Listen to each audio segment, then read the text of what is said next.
It's been 2 weeks now since VidCon 2014 has ended, and to be completely honest with you guys, it really wasn't the best experience I've ever had at an online video convention. I'll tell you why and some things that I'm going to do to make those types of things better for me and hopefully for you going forward into the future.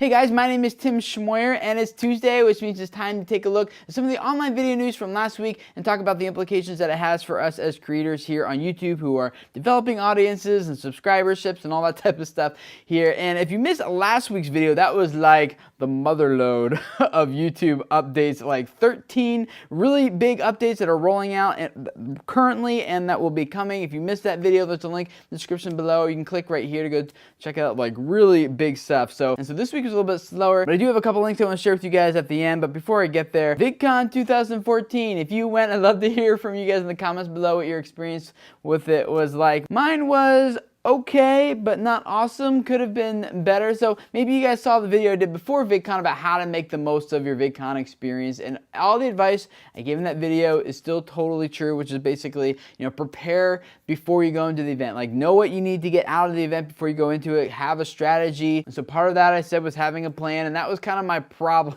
actually. My plan was so stinking rigid. Like, I had interviews set up for this channel here at Video Creators and also at Real SEO, like back to back, like all day, every day, and it was super draining. Like, just be honest with you guys, like I'm actually pretty introverted, and I don't mind being around people, and I enjoy it, but when I'm around like tens and thousands of screaming fans, like all day, it's just like, it really starts to wear on me. So that coupled with always like having to like meet one person to the next person, like personally, I didn't really feel like I had time to just kind of relax and enjoy the other creators and just be available to hang out and talk and just meet with people. So the overstimulation combined with overpacking my schedule just led to me feeling completely drained. So my advice for myself for next time, and also like for Playlist Live, I'm planning to go to that one, the Tri-State one that's coming up here in a couple months. For any of the rest of you who are going to these types of events, definitely plan, but don't over plan. Like, give yourself some breathing room,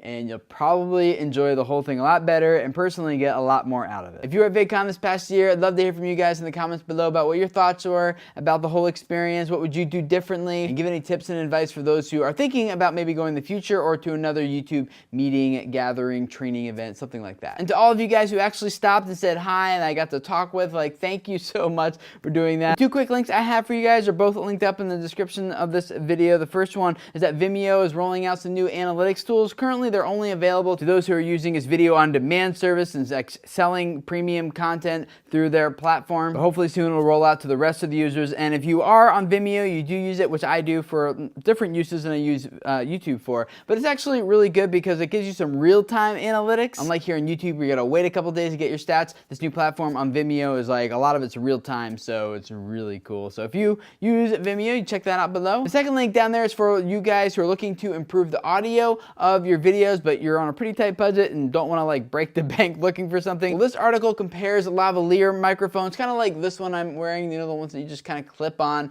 all the way from like the $1 version that is just like super cheap, all the way up to the really high quality professional microphones, and it gives you an overview of how each of them perform in comparison with each other. And you might be surprised that with a couple tricks and a couple hacks, you can actually get very decent sounding audio from very, very cheap microphones. So if that's something you're interested in, the link is in the description below this video. And if this is your first time here, I'd love to have you subscribe. Every week we take a look at the online video news and talk about the updates that are happening to this platform here on YouTube and other places, like we did a little bit today. Tomorrow on Wednesdays, I give you guys some YouTube tips, ideas, suggestions, advice, stuff like that. And then on Thursdays, we do some YouTube Q&A where I take one of your questions and do my best to answer it to help you guys out, because I really believe that a lot of you guys have messages that can really change people's lives and help make this world a better place. If the people who need to hear what you have to say could just find you and hear what you have to say. So thank you for letting me be a part of helping you guys grow your audiences and your YouTube channels. Subscribe, and I'll see you guys again tomorrow. Bye.